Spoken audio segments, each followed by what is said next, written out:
Welcome to Watch Diary. It is great to be back here with my compadre, my companion, my podcast brother for life, Brando Big Mouth Hall. Brando, how are you today? Yes, Ryan Snelling. It's been a while Mm-hmm. since you and I have talked or podcasted together. Mm-hmm. You've been doing focusing on your horror movie watches. How's that been going? I'm glad it's over. It was nice for several reasons. It was nice that I could kick back for almost an entire month and not just do anything and just let videos upload magically appear because I had already busted my ass and worked on them.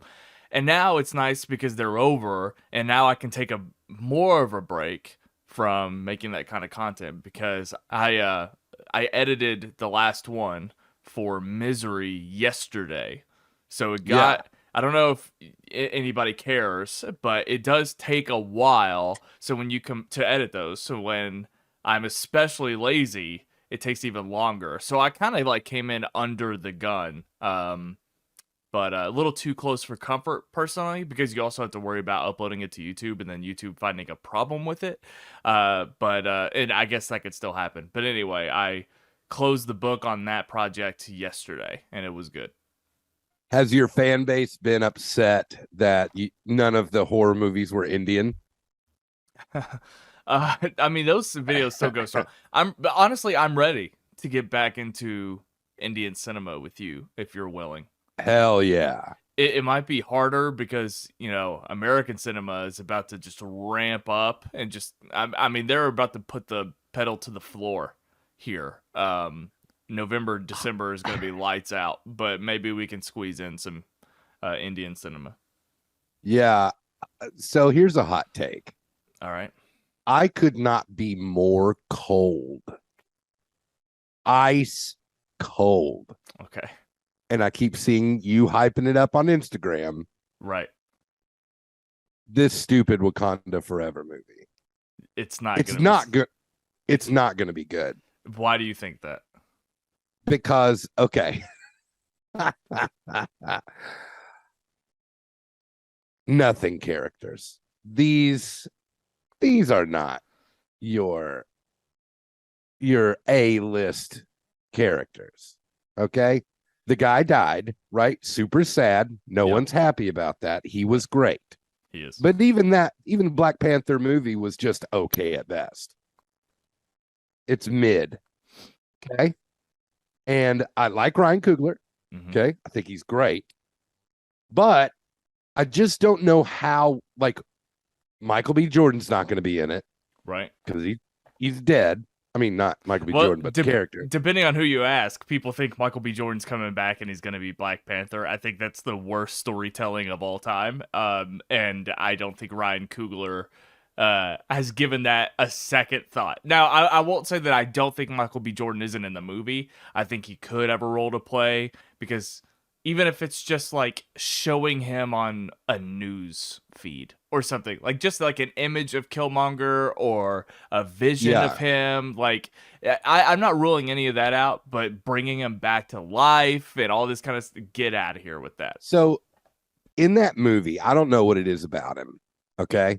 But he's a handsome boy. Yeah. Handsome man. And extremely attractive and extremely charismatic, something that I thought T'Challa lacked. So we don't have the magic of either of those two on screen. Okay. And here's don't cancel me. Just hear me out. I'm listening. It's going to be a bunch of ladies. Right? Okay. So this is going to be, I'm afraid they're going to do what they did with Captain Marvel. And like all those girl power scenes, which like you don't have to do that because the characters can stand on their own. We don't need that. Here's my problem with MCU. It's pandering. I don't want to see any more pandering. And Ryan Coogler might not do it, but I'm just interested to see, because I don't believe hype. I don't believe all the good reviews that you're posting. Every time you post them, I'm like, who are you? And so I'm really interested to see. I'm going to see the movie. I'll go to theaters to see it, Yeah. but I'm going in expecting to be disappointed. So I don't think you're crazy in your thought process. I think you're crazy, and this is Brando being Brando. I think you're crazy that you led all of these reasonable, things with "it's gonna be bad." That's literally how you started the That's right. beginning of this conversation. So it's That's right. just take that part out, and you've got some valid arguments here. Um, I Yeah. th- I think it's gonna be great, but here's if you want to go on and just, I know we're kind of just getting going here, but if you want to have this overall conversation, I'm down. Um, I think that there's a couple of reasons as to why I'm excited about this. The first one is that I just feel like we've been getting so much shit in the MCU lately. Shit being the umbrella term for things that feel inconsequential to the overall narrative of Marvel, things that don't feel cohesive from project to project, tone to tone, things that aren't really contributing to each other. I'm all of that. I'm just or just silliness, just silliness. Yeah. I'm over it. So the fact that Wakanda Forever, without a doubt, is the most relevant to the MCU project. It's in the best ways the most comfortable and most familiar, because this is a proven franchise, one of the most beloved franchises of all time, and I think the second entry will definitely cement that in stone, because it's going to make another $1 billion easily. And the fact that we're dealing with like geopolitical issues, as much as you possibly can in the context of the MCU. Of course, we're going to get some fun action, and we're going to get winged mutants that are taking over Wakanda. I guess maybe one winged mutant. I don't know. I don't know if there's more than Namor, but we get all the wild craziness, but it also feels like going back home in a way. And I think your comment about the characters and stuff, I think the Dora Milaje as badass female warriors, I think that's enough of a statement, and they've already been around enough, because Oh yeah, for sure. if you remember, they were also heavily used in Falcon and Winter Soldier as well, the Dora Milaje. So I think all the pandering and everything that you're worried about, I mean, I think of the Gwen Stefani song at the end of Captain Marvel. I think of the A Force shot at the end of Avengers Endgame. Hmm. I think that Ryan Coogler has only proven to be above all that, and I think we're gonna get the best possible Ryan Coogler movie inside the Marvel. And I mean, I've seen a couple of clips released that you can look up the Jimmy Kimmel interviews with the three primary ladies, and they showed one clip that I teared up sitting right here in front of you watching, because it was Lupita Nyong'o and Denai Guerrera talking about the death of T'Challa in the movie, and it was very moving. So I think the heaviness and the grief is going to be there, which is important, and I think it's just going to blow the roof off of MCU Phase 4. I mean, it wouldn't be hard.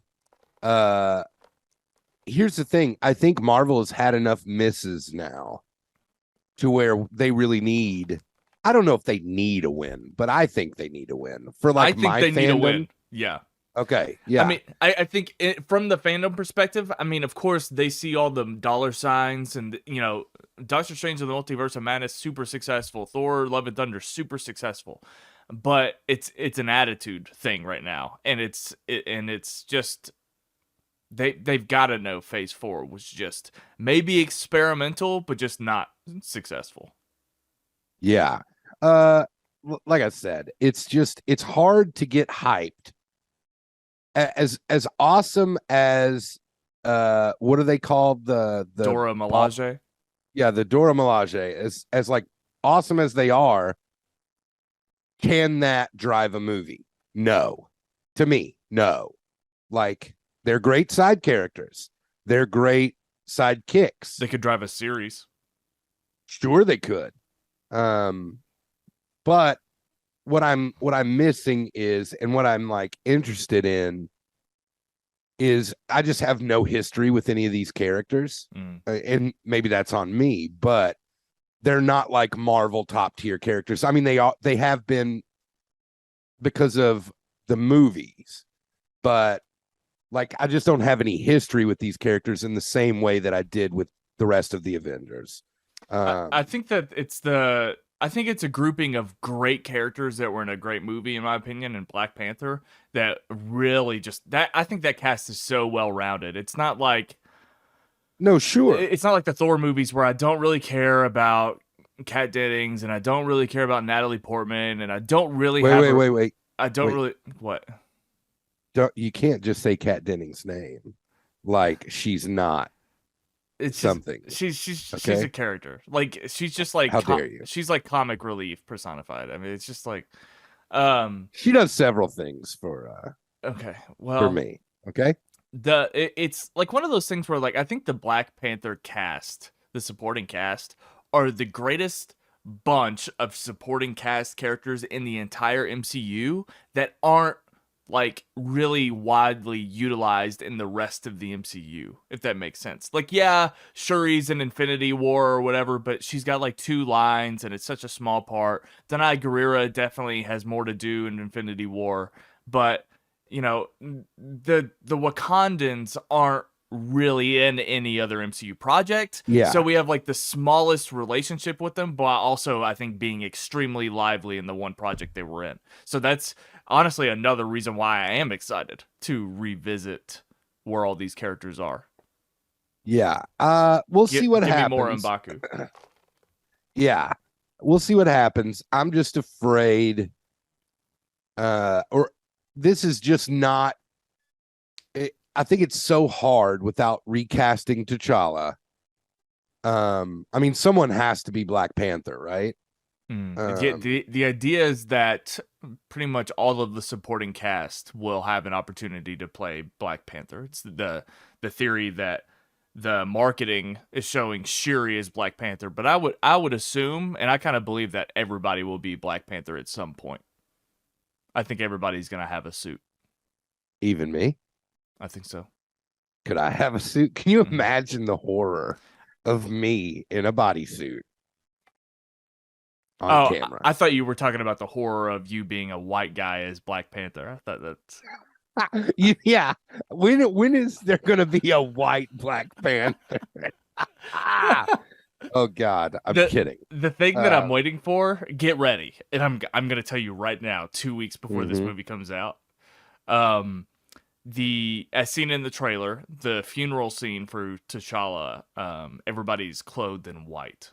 So there are definitely going to be fans that, and I understand, there are definitely going to be fans that want to wear all white to honor and show respect to Chadwick Boseman in this movie.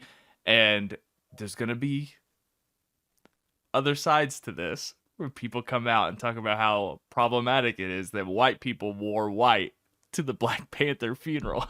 And there's going to be stuff on the internet about it. I'm telling you right now.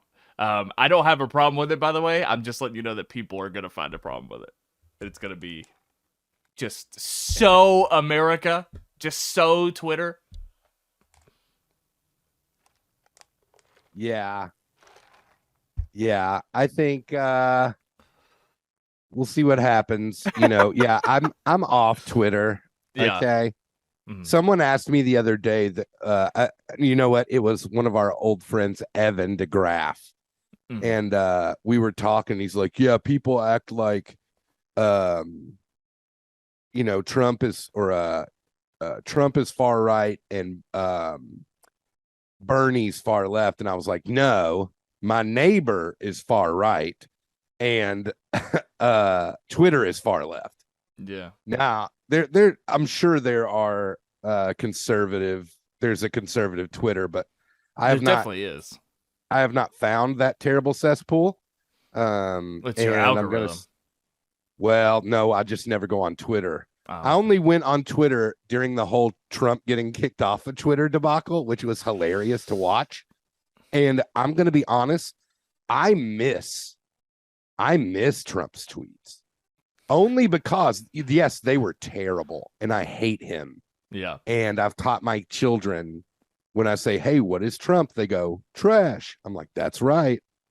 Uh, good parent, but I miss like the craziness of him misspelling something That's and right. then Twitter having Do you remember amazing Kofifi? heyday. You remember that Oh tweet? yeah, I mean, Kovef. Kofifi or whatever you tweet. Yeah, it's amazing. But even when he The didn't, Kanye's the new Trump. oh yeah, let's talk about this. Well, hold So on, hold on. I want before we do this, I want to tell you and our listeners something that are especially because they're watching on YouTube. So okay, I hooked up with a awesome company that I'm an affiliate for now, and I want to show you what I got from this company, and I'm going to show my viewers and listeners how they can get something similar. All right. Have you heard of the company Movie Palette? no, All right. Perfect. Well, I've got a movie palette right here, and I'm going to show you. So this, yes, I have. you have seen this? I have seen things like this. Okay, so guys, I have a movie palette in my hand. This is a film. This is a movie. Now, do you want to guess what movie this is that is depicted right here in Dune, this framed art? Dune, It is the movie. Batman. It is Fight Club, guys. So basically, what Movie Palette does is they take a No, film and now they're getting into TV series. They are taking a frame of these projects and taking the primary color out and elongating them. And from beginning to end, this is the movie Fight Club, and it's coloring. So, and it's on a beautiful canvas, and they sent it to me for free, and they give me a promo code if you guys want to go to moviepalette.com and check out. They literally have thousands, and I'm pretty sure there's even like a custom option too. It might take a little bit longer, but basically any movie that you're a fan of, you can look at it. There's like two schools of thought. You can either just get like a movie that you're passionate about or a movie that you're into, or you can get something that of course you love but also goes with the decor of your room. So whatever you guys want to do, like I went through this and really thought what I wanted to do, because some of them just like look incredible but didn't necessarily match. Ultimately, I landed on Fight Club because I feel like Fight Club is the reason why I'm here talking about movies to begin with. So it just felt ceremonious that I get Fight Club and have it in my hands. But anyway, guys, if you want to go to moviepalette.com and use the promo code rewatch 15, that's to get you 50% off of Movie Palette, and it supports me and eventually Brando if it supports us enough. movie Go to moviepalette.com and use the promo code rewatch 15. Go check out Movie Palette. There's thousands of options. Go get you one. They're pretty cool, and it doesn't have to be that size. You can get different sizes, so it doesn't have to be big. I haven't hung that up yet because I'm about to move, so I don't think it's gonna get hung up. But I'll definitely talk about it and show it to you guys. yeah, It's also going to be shown in the Misery watch along that comes out on Monday. I'm gonna get one based on the penultimate episode of House of the Dragon where it's just black. The whole thing is just black. It's gonna be That's a good one. incredible. That's a good one. Yeah. Get the So long night. that's right. Yeah. So you said that you're here because of the movie Fight Club. Number one, there's not enough green in that Yeah. thing that you just showed. This is mostly green actually. It might just Oh, it be is. the webcam. Gotcha. Yeah, it's extreme. Okay. It's more green than I realized actually.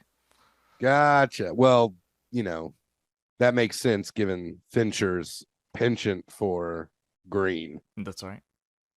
That's right. Okay. So I think now is a great time to ask this question of you. All right. So we talked just a little bit about Game of Thrones there. Nice Mhm. transition. Have you done a rewatch of Game of Thrones? I've done multiple rewatches of Game of Thrones. Are you talking? How many? You're asking since it ended, right? Yes. Yeah, I've done How many multiple. times have you watched the series in its entirety? Since it's ended, I think twice through. Okay. So here's and what do you think? You still think it's great? The series is great. The final season is not. That's right. That's right. Now, where would you put if House of the Dragon had to be inserted in Game of Thrones? Hmm. Where would it rank in the seasons for you? I do respect the question. I think it's apples to oranges, but I'm still gonna go with you because I can do this. I think that House of the Dragon would probably fall. Let's do Game of Thrones seasons like probably 1 through 6 or 2 through 6. House of the Dragon season 7, season 8 is Ah, probably where now. really? Yes, and can I give my reasoning? Yeah, I'm excited. Okay, so this is something that I think you and I have understood since the beginning of the show, and I think we even talked about it in the midseason meetup. The fact that House of the Dragon definitely has its own pros, and it definitely has its own cons as well, but so does Game of Thrones. But the thing about Game of Thrones is that it's so wildly dynamic as a television Yeah. show. And I'm purely putting House of the Dragon in that slot based on this dynamic point. The fact that when you watch Game of Thrones, you have so much understanding and context um, of Westeros, of factions, of different characters. You know, you can either be in King's Landing dealing with uh, um, the oligarchy, is that what it, whatever it is, that you can be in King's Landing dealing with government issues, dealing with Westeros, or you can go over here to a coming of age story with Arya Stark trying to find her way through the world, or you can go to Jon Snow who's learning about this foreign tribe up in the north, and it's so much more dynamic. It's a million different things while being Game of Thrones, and House of the Dragon is just different by its DNA. And I don't think it has to be that, but it's just my preference and why I think it's a little bit more interesting to me. Yeah, I actually have liked how singular and dude by design it was this way, but how singular in approach this was and how much we got to spend with these characters all together. Um I am wondering how the money for House of the Dragon season 1 compares to season 4 of Game of Thrones. Like, what were the budgets? Are they similar? Is House of the Dragon more? House of the Dragon definitely has to be more expensive than probably. I would say like season 4 is the cutoff. Like when they really started doing those big battle sequences, which is probably 4, I think, because that was Watchers on the Wall, I believe. Yeah. I would say House of the Dragon's budget, without literally knowing. I mean, I can look it up, but House of the Dragon has to be more expensive than the first half of Game of Thrones. So this is what I'm thinking. I don't know why. Here's what I think. I think House of the Dragons is top tier Game of Thrones. Yes. Like I think it's among the best. And just because you listed seasons 1 through 6 and then House of the Dragon, seasons 1 through 6 of Game of Thrones are excellent. Yes. So it's up there with like royalty. At the end of this season, I love this show. It's got some issues for me. Mostly with casting. As soon as we got Emma Darcy, I was disappointed. I thought the first Rhaenyra was so much better. Millie Cox, is that her name? Millie Alcock. Yeah, same thing. She was incredible. And I feel like we got a neutered Rhaenyra when Emma Darcy took over. Now, Emma has done some good things. Don't get me wrong. She just, for me, it didn't have the same magic. Now, Olivia Cook, I remember saying, "Oh, I'm going to miss this." That's right. This Queen Alicent. No, I was wrong. That's right. And the Told old you. Queen Alicent was fine. Yeah. But Olivia Cook, my God. That's right. She's just hit after hit after. She can play a girl in a wheelchair or Allison Hightower. Okay. She's got some diversity there. Yeah, I think, I'm I know that you think it's silly, but I think Matt Smith is my favorite Doctor Who. I don't know if you've ever spent any time with that. It Doctor doesn't Who, seem like it would. Doctor Who doesn't need me. They're fine over where they are. They That's don't right. need me. It's okay. Just Matt Smith. keep doing what you're The doing. first time I saw Matt Smith in a wig, the Targaryen wig, I was like, silly. That's silly. That looks wrong. Yeah. But my God, I think the character of Damon is played so excellently. You root for him, even though he's a scoundrel. Or at least I did. I was like, I'm interested to see the dynamic of those two going forward. Mm-hmm. But I thought it ended on such a high note, and you knew it was coming. So in the last scene of the final episode of House of the Dragon, when old dude's about to lose his life, the dragons are like chasing each other, and One-Eye Aemond is being One-Eye Aemond. Mm. You knew what was going to happen as soon as you saw him exit that throne room. Everyone watching, I mean, they're following such a formula. He's not going to live.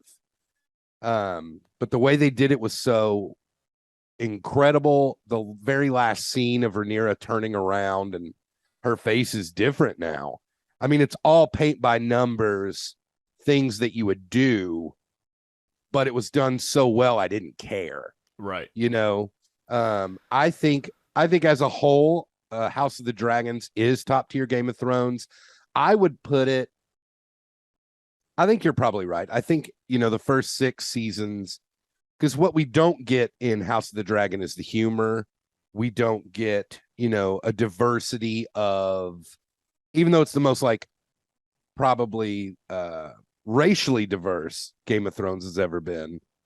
I do think I miss the diversity of stories and scenes and places and whatnot. Are you on a time crunch? No, You just flew through everything on your own. I'm amazing. No, it's been a while since you podcasted. You just did the whole thing. What else is there to say? Don't be mad at me because I'm good. No. Finally, I get a word in here. No, I think that when it comes to Game of Thrones, and I think this is totally valid. I played the wait and see game when it came to the recasting conversation and when it came to the time jump conversation. And now I think it's totally valid to bring up these things. And I think, as expected, those are the two things coming out of the finale that everybody is talking about. Just like, how did this work? Exactly. How did the recast work? And there's some weird recasts. Like when the two Targaryen boys, Aemond and Aegon, were recasted, and they changed the sizes of them, and they appeared different ages, and like I understand that confusion. But what I will say, and not everybody's like this, but I knew about the recasting early on, so I expected it. Like even my stepdad and my mom kind of fell off after the recast. Which Really? I kind of thought it was weird. Like, it fell off in the sense that they weren't watching it weekly. So now they're just like, oh, we'll get around to it. I kind of thought that was weird because, of course, I understand attaching yourself to the original cast, the first 5 episodes, and then getting to episode 6 and being like, oh, this isn't the same. Of course, that's your gut reaction. But you also, I feel like, zoom out. You're just judging this cast on 1 episode when you judged the previous on 5. Like, it's not Right. You don't at least finish the season if you like it. Like, I think it's an incredible disservice, and I don't get falling off of the show specifically for that reason. I think that's honestly, I think that's kind of a joke if people did that. Yeah. But also the viewership tripled. Did you know that because it was like roughly like 10 to 12 million the first episode when we first sat down, and the finale was over 30 million. So only more people watched it. I thought the first episode of House of the Dragons had 25 million viewers. That's what I read. Maybe I'm misremembering it, but the viewership increased. We'll just leave it at that. Yeah. Without having anything in front of me. But yeah, I mean, I think that I feel like you kind of understand and maybe you have concerns about that kind of stuff too, but I also just kind of chalk it up to the category of things that I expect from Game of Thrones in terms of like I remember what it was like watching the original series and being confused because they weren't holding my hand. So I was way more comfortable um this time around because I thought it was more difficult to watch Game of Thrones when I first came in because I didn't understand it. So it's like I think Game of Thrones informed how I was watching this, and so I didn't uh, in all honesty, I accepted being dumb and I accepted that the show was just going to do this own thing and I was going to have to catch up. And I was totally fine with it. Yeah, the time jumps never bothered me. Because all it would take is like one thing said where they like Rhaenyra, Queen Rhaenyra or Princess Rhaenyra, and I'm like, oh, I guess that's who that is now. Right. And that was it. I like the fact that they didn't hold our hands too much through those kinds of scenes. And I think if anyone watched House of the Dragons and was like, I'm done, I'm not watching the end of this, you're stupid. You are a stupid person with Yeah. baby viewing. Well, I mean, that again, and I kind of forgot this, and I don't know why I didn't expect this, and this will be my last point because we'll have to start a new thing. But there's Game of Thrones fans that have problems with how they've interpreted this material, which is hilarious to me because this Is it because of books? It is. Well, then watch it, Brando. They are idiots. Because if you think that you have to be beholden to a book that includes very little or no dialogue, and like it's basically a history book. Mm-hmm. Relax. Again, I say this, I have the privilege of not having read the book and not caring about the book, but I mean, it's just like literally one of those things where I get it more if it was like the original books. But yeah, the fact that Fire and Blood is just already just more of like I shouldn't say matter of fact, because I think when you're adapting something, and I think what the showrunners want to do, and they talked about it in the scene, I think it was episode 3 or 4, when Damon kind of murders his wife. in a way. Yes, kind of. And that's not something that was in the books. Like I believe in the book, the line was just like she died, and they were like, I thought it would be awesome if we rewrote it, and it was at the hand of Damon. And I'm just like, yeah, like it's a great scene. What a cool way to add. Yeah. What a cool way to add to that character, and also the fact that like I love the unreliability of history in Westeros. Like there's even scenes in Game of Thrones where they kind of talk about the things that are discussed in the Targaryen Civil War, and I love the idea that like we have the opportunity to actually like solidify and recontextualize what some of those legends are, because that's how history works. So right, I just so it's even sillier than I thought than Game of Thrones when people got upset about the books. I think it's cool. And I think at the end of the day, all I really care about is how it works in the TV show. And I mean, we had the mid-season meetup where we talked about it, but I mean, it looks incredible. The amount of detail and the work that went into this, and the fact that it feels like Game of Thrones, it doesn't feel like an ugly stepchild of a Game of Thrones ripoff or like it fits right in while also being its own show entirely. Yeah. And I just respected it. I had conversations with Ernesto about it because Ernesto didn't know how he felt week to week with the time jumps and everything too. And I just chalked it up to like, this is just the story they want to tell. And the recastings with the kids, especially, I mean, I didn't really think too much about it because I didn't care about the kids anyway. It always came down to Viserys, Alicent, and Rhaenyra and Damon. And as long as I appreciated the portrayal, and as long as I appreciated the arcs and everything, and the fact that, like, I understand the show set up this just generational story. I don't know if it quite got there entirely, because I do think it's those original four story. And I think next season I'm going to expect to go all in on the kids. Like, I get that, but I didn't need it this time. So the fact that they were just bullet pointing to get to this general idea of what the show and story is, I don't have any complaints. I thought it was really, really well done. Yeah, and I think um because of number one, I never read any of the books because I'm a modern man, okay? And I don't need words to tell me how to think. And so I think the unreliability of history, which history is always written by the victors, so it can say whatever. I thought that was a really interesting way how Damon killed his wife, because it doesn't go against what the book says technically. Right. It says she died. Yeah, unexpectedly, like, yeah. So who cares? So if that's your problem with this, you're dumb and you don't deserve it. So stop watching it. I also think that the show has done such a good job of character. It's and we've talked about this in the mid-season meetup when we also talked about that other fantasy show that I still have not finished because I could not care less. Rings of Power, which I called. I mean, it appears that critics aren't necessarily praising it.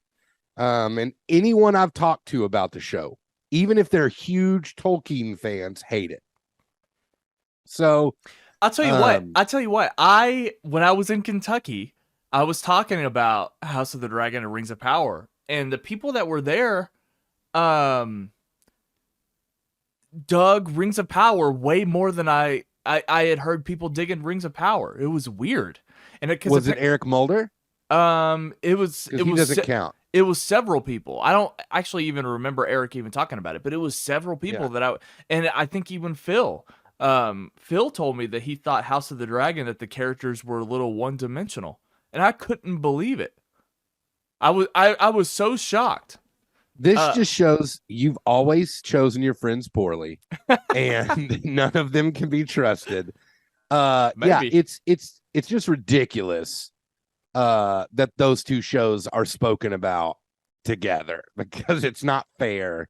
One of them is a master class, and one of them is a waste of $1 billion. And I'm going to let you decide on what's what. But yeah, I just think looking back after this watch of House of the Dragon, I don't know when I'll do another rewatch, because it's still so recent. And here's my fear. I do have a fear that it's not going to be as fun of a rewatch as Game of Thrones is. I can see that. Because of its singular focus on this story. Yeah, I could see that. I think it's going to be more. I always like rewatching shows with people. Like I've been loving since I've lived in Arizona, showing Ernesto all these things and being there. I think House of the Dragon is more of like a show that I still love to recommend and talk about with people, but yeah, it's not as exciting to watch over and over again in that way. Yeah, I could see that. Yeah, but I'm so bought in. I can't wait for season 2. Hopefully Millie Alcock will be old enough to take over. Well, not that. Again. I just hope we see flashbacks. I would love to see that. Great. I think I would love to see that younger cast come back. I think that'd be really cool. But they also said that so season 2, the time jumps are going away. So good. But again, we've already set this precedent of a cast, so I think flashbacks. I'm not counting the concept of a flashback and a time jump, by the way. Yeah. I think time jumps are done, but also I invite 100% flashbacks. I think that'd be awesome. Yeah, and there's no reason for flashbacks or flash forwards, because if you've read or know what's coming, this ain't going to be a long story. Like, I'll be shocked. I Really think intrigued 4 to see. seasons is what we're doing. That's what's planned, I think so. but it might go past these characters. Like, I would love for House of the Dragon to eventually get into Mad King territory. That would be a lot of fun to watch. The only other thing I'll say is I had told you at one point that I was like listening to 2 podcasts about House of the Dragon every week. I hate the official podcast of it. I think Jason Concepcion and his castmates are annoying. And so I ended up going over to the Ringer and listening to Talk of the Thrones. It's much better. They're funnier. They're better at what they do, I think. And it's not so hand-holdy by HBO. So they can say, for the most part, whatever the hell they want. Right. And I enjoy that much more than like some of the things that were happening on the official Game of Thrones podcast. So if you're out there and you need other content other than what we're talking about right here, which how dare you? How could you? Definitely check out the Ringers, not the official. It's just not as good. I could see that. I didn't listen to any House of the Dragon podcast. I'm not interested in it. And I think that's another thing that separates it from Game of Thrones, because I listened to binge modes Game of Thrones on episodes years after the episode aired. Like, I was super into it, to Game of Thrones podcast on rewatch out of time. And but I have no interest in it. I mean, I like the behind the scenes stuff on HBO and everything, but I didn't really feel the need to do that. But also, again, just to kind of put our stamp in this, like, an amazing prequel companion series. I mean, Yes, the 100%. fact, even going back to like Marvel, you know, it's like, oh, it was all the disappointment that I felt from project to project, and like the fact that we can have a Better Call Saul with our Breaking Bad and then an El Camino, which I think makes Breaking Bad arguably one of the greatest franchises of all time, and nobody really thinks of it like that. But I mean, the success they had from medium to medium, let alone show to show, I think it's incredible. I've never watched El Camino. How do you feel about that? I think that's a little strange, and you should. It's Okay. just a nice little pocket western movie, and you get to see characters that you love, and it's a great epilogue to that show. It's a memberberry show. And it's oddly a movie that I've rewatched, like, I've seen it like 3 times. Like, it's just a part of my Breaking Bad rewatch, but sometimes I just get in a mood and I want to. Oh, El Camino, that Clint Eastwood movie where he takes that little Filipino guy and they just go. Not worth the joke. I just not worth. But anyway, just an incredible sister series to Game of Thrones, and and I'm also excited about the Jon Snow show. Like, Are you excited about it? I am. Why? Because I'm way more comfortable with the idea of adding to, you know, a month after Game of Thrones ended, and if you had said, hey, how do you feel about more Game of Thrones coming? I would have groaned so hard and probably tugged at my testicles. But now that we've had a wildly successful entry, I get it now. I think they are so not over. I think they're very aware of what Benioff and Weiss ended up doing to their show, and they're not going to let it happen again. And also the fact, I do think they will let it happen again. I don't think so. I don't think there's any way, because all the cast and the fact that Kit Harington is coming back to play Jon Snow, and maybe Maisie Williams, like, all those people know that Benioff and Weiss fumbled. I mean, Sure. That's, even the guy who played Varys and a lot of the other actors infamously talk about how disappointed they were with Game of Thrones ending. So I just don't think there's any way that it's going to happen again. I mean, I'm not saying they won't vary in degrees, but just getting bullshit, I don't think we're ever going to get. And also, House of the Dragon, Guardians 2. even the technology. Guardians 2. Yeah, okay. Even the technology that they've implemented. I mean, the fact that they used the volume in a lot of these scenes better than Game of Thrones, or I'm sorry, better than Star Wars has. I mean, the fact they've crushed using the volume compared to what other franchises are doing. I just have way more faith. So, Go ahead. Jon Snow, okay, his ending in Game of Thrones was some people's least favorite, right? Yeah. I didn't need him to do anything. Like, again, my critique was in the execution, not what happened. So the way the Yes. story ended was not the problem that I had with the show. It was its execution. So Yes. if like my problem is we have a bunch of Jon Snow fanboys who are upset because of the story, not the execution. And I think they're stupid because I don't think it matters, right? Like, sure, you want what seemed like the main character of the show to do whatever. But I think none of that mattered. So I'm wondering, I am interested if, because we all know Jon Snow has been a liar about the wall, right? Like he's left the wall. He doesn't really care about the wall.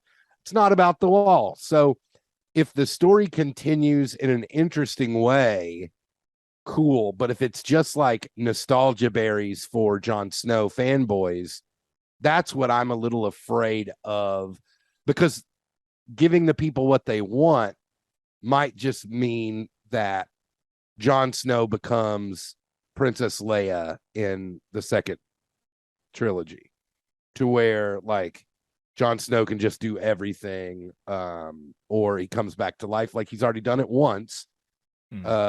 So yeah, that's my fear with the show. But of course, it'll be good to see Fit Harrington. Okay, see what I did? I put an F for Fit because he's so sexy. It'll be good to see Fit Harrington on screen again. Not in a stupid Eternals movie. I also expect the Starks to be back. You have to. It doesn't matter what Brando Hall thinks. You have to bring Sophie Turner back to play Sansa. No, you don't. Please don't do that. HBO, I know you're listening. She's the queen of the North. You have to. She's the queen of hell. And I hope that Ramsay comes back from the dead. Stop. No, do not do this. All right, so feeds her to his dogs. Stop. So no, I'm rewatching Game of Thrones season 1 right now. Oh yeah. And I've doubled down on my Sansa Stark hate. Okay, she's the worst. I'm on episode 4 and I just hate her. Yeah. And I love what Sophie Turner's done since Game of Thrones. I think maybe it's not Sansa that I hate, it's Sophie Turner. So yeah, there you go. You need to take it easy. Am I canceled? I'm looking. Well, no. I have a few more things that I kind of want to run by you. I mean, honestly, since we've been apart, Brando, so much shit has happened in the past week. It's crazy. I'm excited. I don't know if you have thoughts on this, but I want to hear your take on this stuff anyway. So, Black Adam is terrible, by the way. So, did you see that I walked out of that film? I did. So, here's my question. Is the movie bad because it's bad? Or is it bad because... So I've seen a bunch of memes about power dynamics, and I don't care about any of that. Yeah. So is the movie bad from a movie watching experience, or is it bad if you have fandom for how superhero films are supposed to be done, blah, blah, blah, blah, blah? Both. Okay. It's a terrible film and a terrible superhero film. Is The Rock done? No. Do people like it other than you? It's, you know, it's this narrative that the Rock makes movie for the fans, and that the fact that there are fans who definitely are on board with this movie will make it successful, and there's going to be a Black Adam 2. No, I mean, there already is, and I think it's in development already. I mean, but it's a bad movie. It's really bad. But it feeds multiple things. It's somehow this weird DNA of this is where the DCEU is moving forward while still also implementing the Snyderverse. So it has both camps. it has the people that want to move on into something new and something fresh in the DC universe, but it also has the Snyder stuff in it. Like when you watch the movie, it still has slow-mo and epic action, and there's a lot of, I mean, a lot of the cinematography and everything is Snyder-esque. It's not like a copycat, but it's definitely there. Yeah. Kind of in a way that Wonder Woman still has Snyder-esque stuff, even though it's its own thing. And then also the fact that obviously The Rock is like the people's champ because he got Henry Cavill to come back. I mean, it's this weird hodgepodge of like serving so many factions that Wait a it's, minute. Henry Cavill is in this movie yeah, as Superman. yeah. He's back as Superman officially. He is Superman. There's a Man of Steel 2 in development. Heck yes. Mm-hmm. Are you? Heck Is that yes. sarcasm, or are you being Not at serious? all. Yeah. So here's a unpopular opinion. Man of Steel is a good movie. Like I like Man of Steel a lot. It was enjoyable. It did what it had to do. Any of the superhero fanboys, any of the Kevin Marks out there, like they're just dumb for not liking it because Superman would never do that. He's never gonna kill Zod. It's like chill out, calm down, get some speech therapy, and stop it because it's a good movie. And Henry Cavill is a babe and a half, mustache or no. And yeah, I'm excited. I support him. I don't think Zack Snyder served him. Um, I think, I mean, he was sidelined in Batman. I mean, the movie Batman v Superman. I mean, That movie doesn't exist.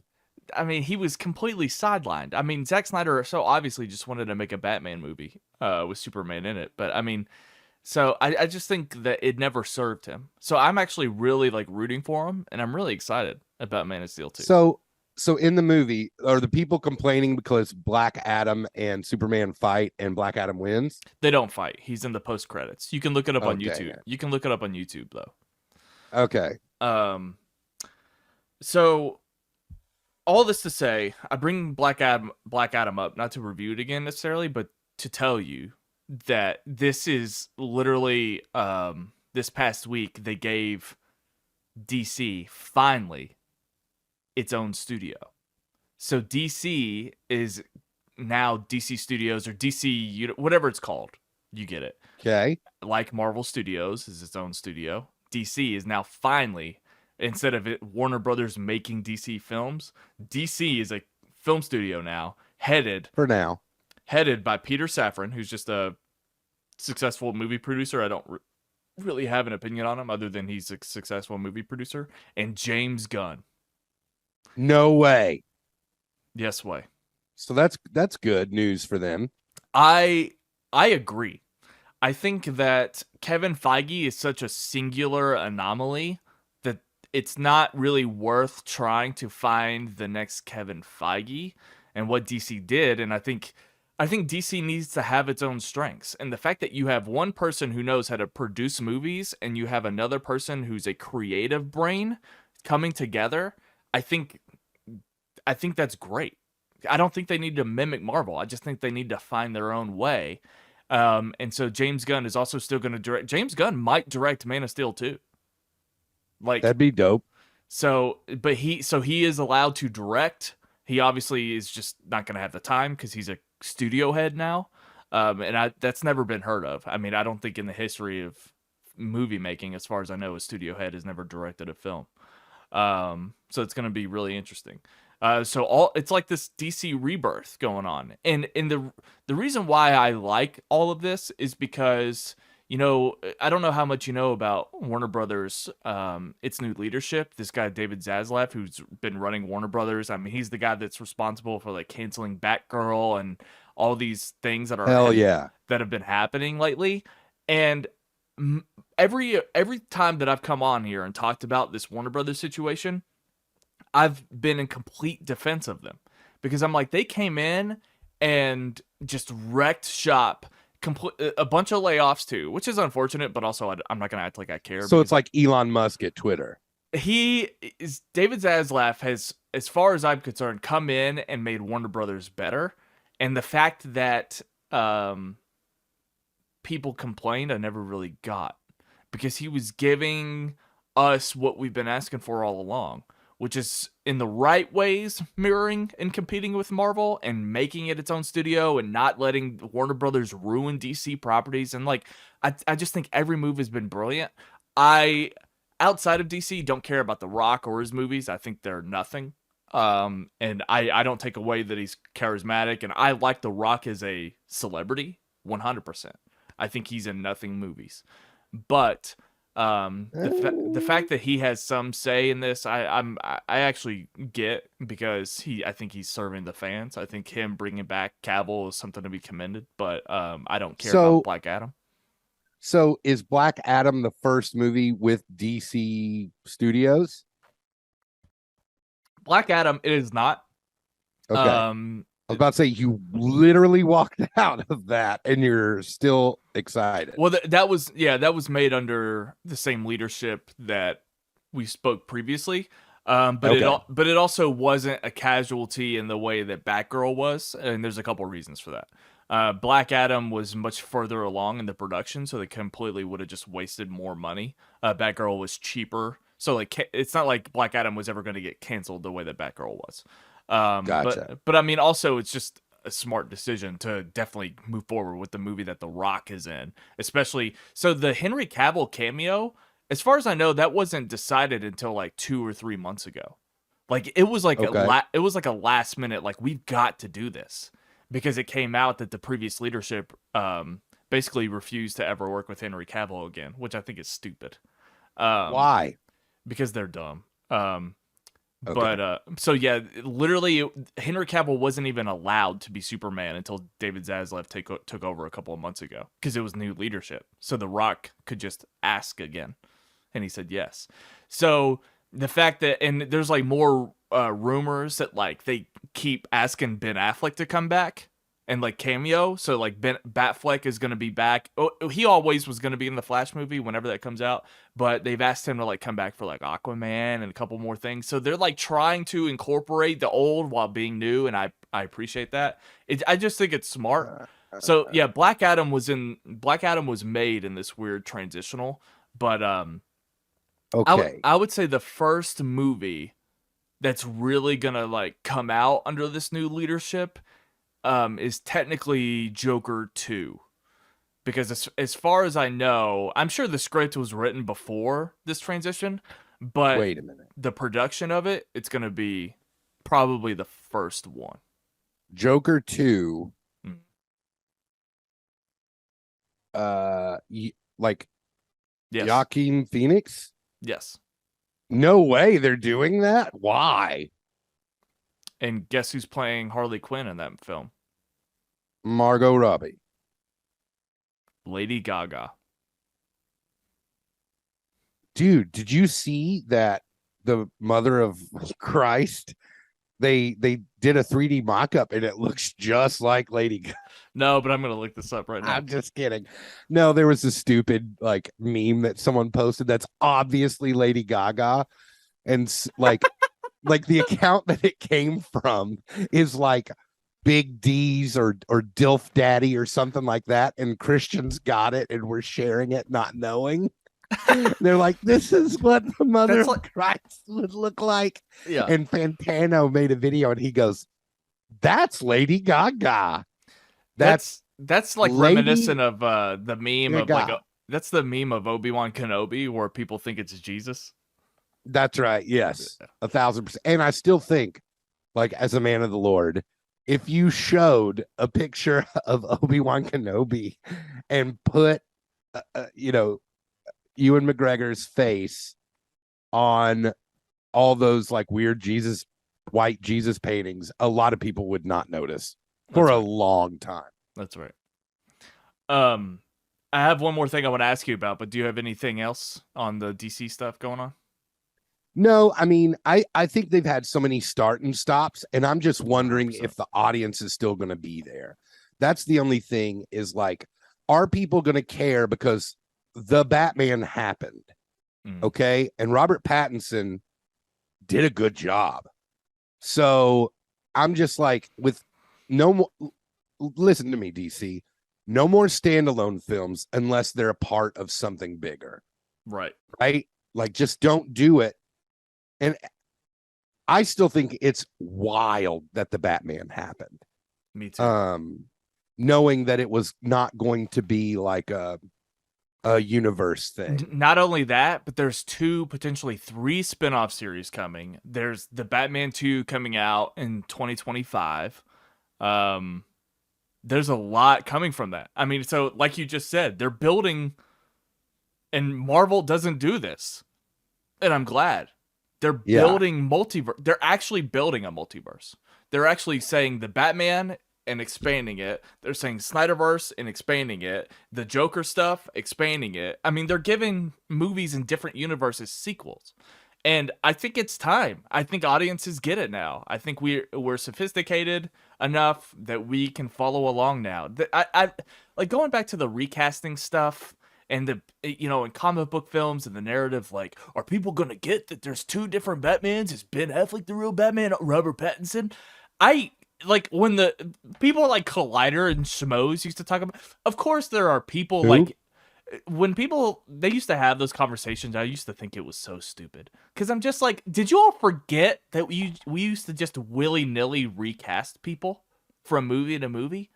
I mean, there were like 4 Jack Ryans in one decade. We literally just had Val Kilmer as Batman next instead of Michael Keaton. And then right after that, George Clooney. It's like, it's going to be fine. The box office isn't going to fail because you recasted a character. It's going to be more than that. Anyway, the last thing I wanted to talk to you about, and then we'll head out of here, is the fact that Damon Lindelof is writing a Star Wars movie. So you when we were about the podcast, here's a look behind the curtain. You texted me and was like, "Hey, do you want to talk House of the Dragon and Lindelof Star Wars?" Yeah. And I messaged you back, "What's Lindelof Star Wars?" And you said, "Oh, let me Google that for you." So I looked it up. Number 1, smart ass. But number 2, I looked it up and I'm like, I have no clue how to feel.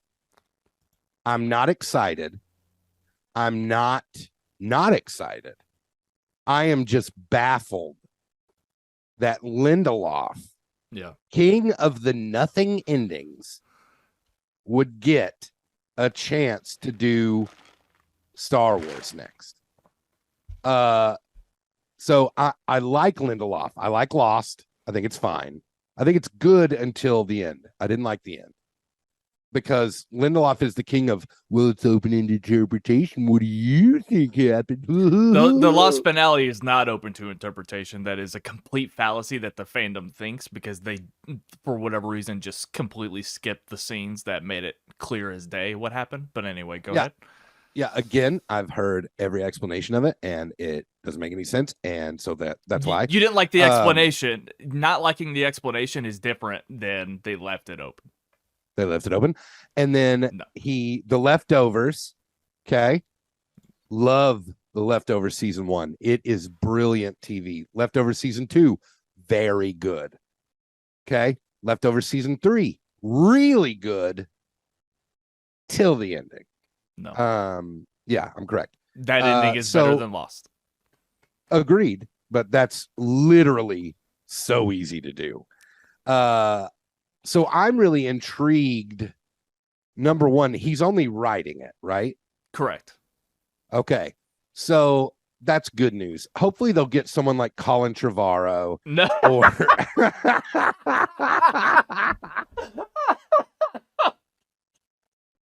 Or Lord and Miller.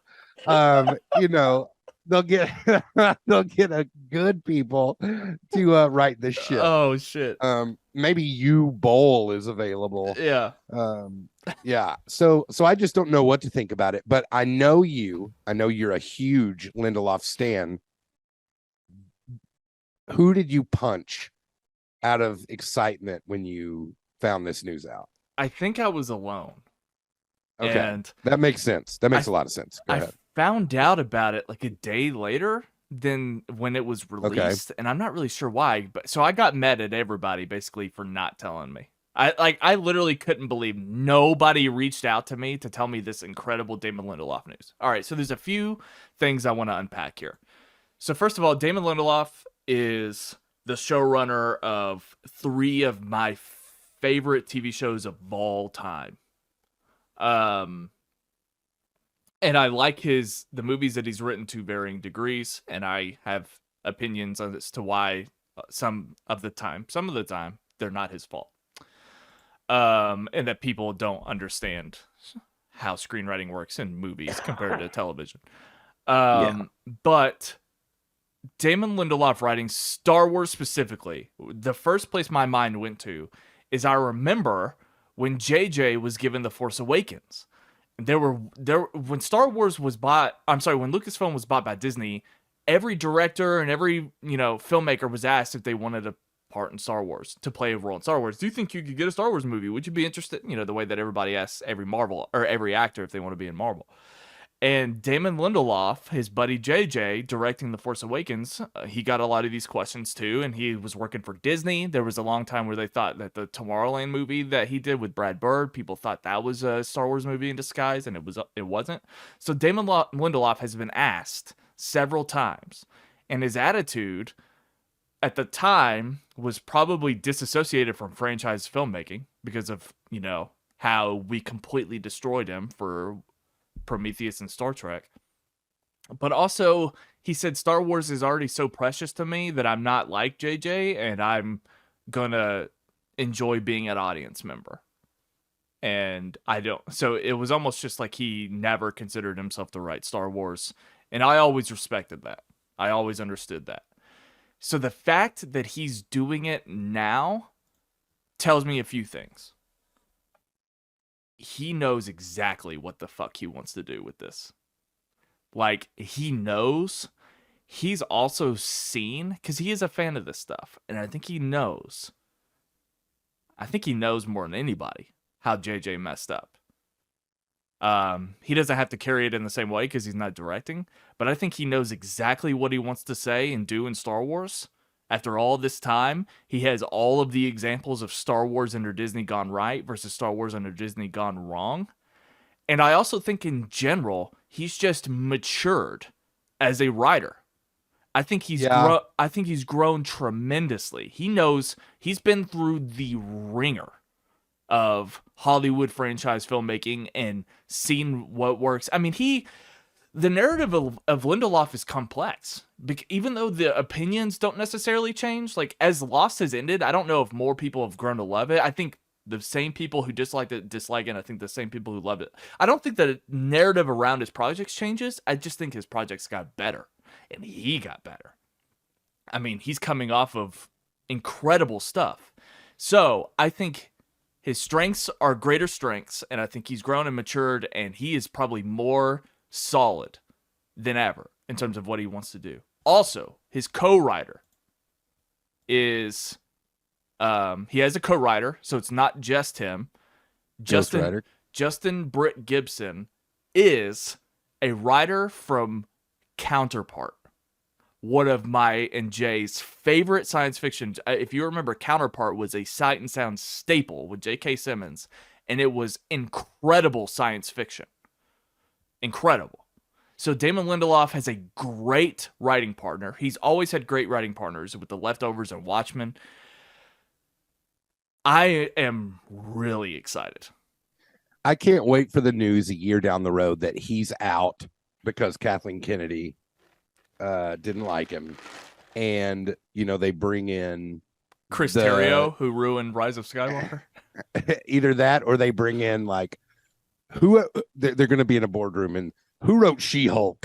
And that's the person that's going to get it. That's what's going to happen. The director of the film is a director of Miss Marvel. I don't really have. She is a Pakistani Canadian filmmaker, so I'm not familiar with her work. But I think you hate women. Stop. But I think that. Yeah, I mean, I like it. I think it's a much more creative decision than, every other time they picked a director at Star Wars. But I just think that I'm thrilled. I'm interested to see again. I won't be shocked if he's out after he turns in a first draft, but I'm interested to see. He's done enough good stuff. Anyone who hates Prometheus is stupid. Great movie. But again, I'm just interested to see, what actually happens. Yeah. Well, Brando, I think that kind of brings us to a close here on Watch Diary. Awesome. It was an absolute pleasure speaking to you again. Oh, I love you. Bigger than the sky because it never ends. Before I kick Brando off, grab the QR code up here. Where is it up there? Yeah. Grab the QR code right there. Get a 30-day free trial of Audible on myself. Don't forget moviepalette.com. Use the promo code rewatch15 or rewatch15 and get you 50% off of Movie Palette. And let me know what you get down below. If you venture out, let me know what movie you got. I think that's they're a lot of cool to look at. For sure. And that's it, Brando. Do you want people to find you online? Yeah, Brando Big Mouth on Instagram. All right, you can find me on Twitter and Instagram at RewatchRyan. Guys, thank you so much for your support on the horror watch-alongs. But watch-alongs are not done. I just got to figure out what I'm going to do. Maybe I'll do like 2 a month and just like watch movies that I think would be fun to do watch-alongs for and nothing else. Thank you. I'll see you on the next episode. Bye-bye. Bye.